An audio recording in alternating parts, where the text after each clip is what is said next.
और मानसून सत्र भी प्रारंभ हो रहा है। मानसून हो या मानसून सत्र, अगर दोनों प्रोएक्टिव हो तो बहुत ही प्रोडक्टिव होते हैं।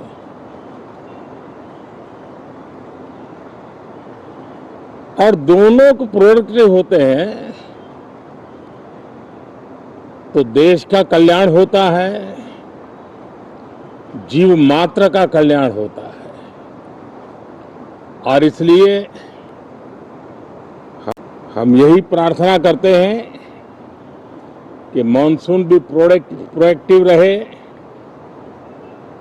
मानसून सत्र भी प्रोडक्टिव रहे। साथियों, पिछले एक महीने में देश ने अनेक सिद्धियां प्राप्त की है और देशवासी गर्व से भर जाएं, इस प्रकार की सिद्धियों का सिलसिला चला है। चाहे राष्ट्रीय हो, अंतर्राष्ट्रीय हो और अब तो अंतरिक्ष भी हो।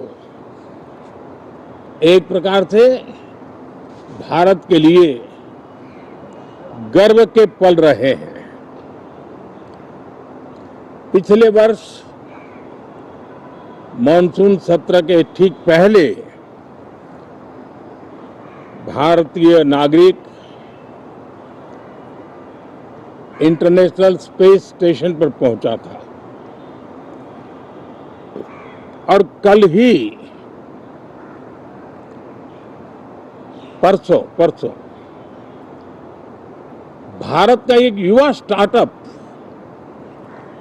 उसने बहुत बड़ी सिद्धि प्राप्त की है।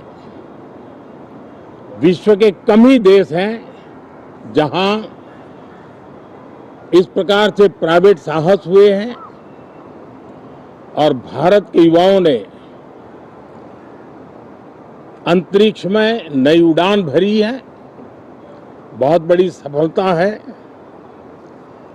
और ये जो स्काईरूट स्टार्टअप है, उसमें जो नौजवान काम कर रहे हैं, मुझे बताया गया उनकी पूरी टीम की जो एवरेज एज है वो सिर्फ 28 साल है।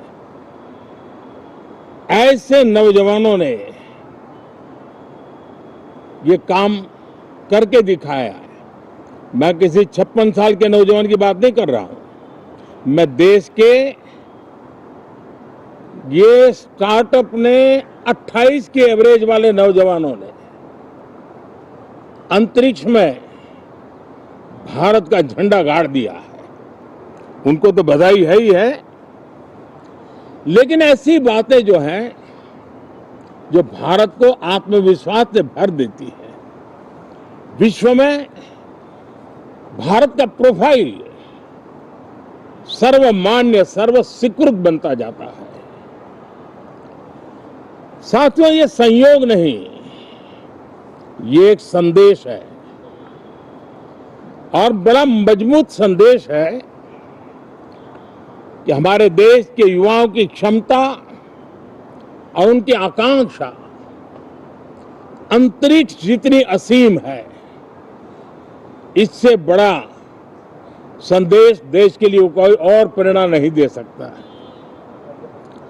साथियों, जो रिफॉर्म एक्सप्रेस पर सवार होकर के आज देश चल पड़ा है, उसी का नतीजा है कि भारत के नौजवान इतना बड़ा साहस कर पाते हैं और सफल भी हो रहे हैं। साथियों, पिछले दिनों राजस्थान में बहुत बड़ी ऑयल रिफाइनरी देश को समर्पित की गई। पिछले कुछ सप्ताह पहले एक सेमीकंडक्टर प्लांट यानी तीसरा देश को समर्पित किया गया। अभी कुछ दिन पहले ग्रीन हाइड्रोजन से चलने वाली ट्रेन, और विश्व में बहुत कम देश ऐसे हैं कि जिनके पास ये सुविधा है। लेकिन भारत ने जो हाइड्रोजन ट्रेन देशवासियों को समर्पित की है, वो सबसे ताकतवर इंजन वाली है और सबसे लंबी है।